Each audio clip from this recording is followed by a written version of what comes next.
The United States is on the cusp of sending tanks to Ukraine. They claim that this is in advance of an expected Russian offensive, so we're sending M1 Abrams tanks to Ukraine. This is a bananas idea because Zelensky is a fraud. This is a position that I have taken firmly on this show almost from day one.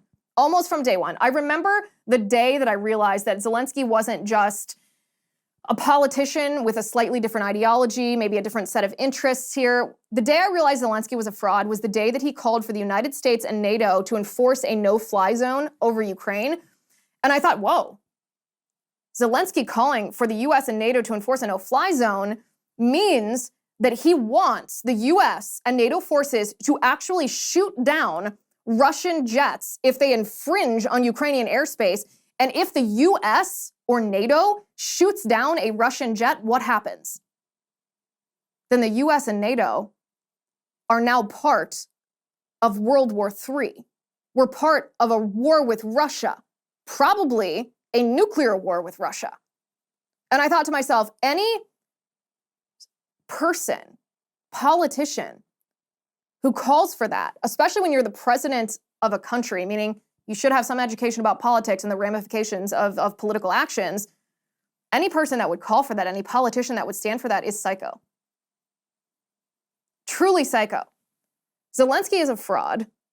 He actively wants an Afghanistan-style forever war in Ukraine, where the United States, he's bleeding the United States, hemorrhaging the United States for trillions of dollars, and he wants it to continue indefinitely. What's his end goal?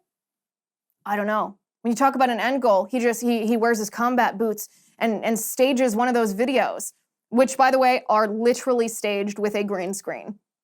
He stages one of those videos talking about the fighting spirit of Ukrainian people, conflating the two. The Ukrainian people do have an incredible fighting spirit. You can recognize that and also recognize that Zelensky is a fraud that is actively endangering his people. We should not give Zelensky another dime. We have come to the point where we should not be giving him any more weapons or support unless we, the United States, are controlling his actions. Hi guys, it's Liz Wheeler. Don't forget to watch my show, The Liz Wheeler Show, every night at 7 p.m. on the First TV. You can download the free First TV app, or you can visit thefirsttv.com/Liz and start watching today.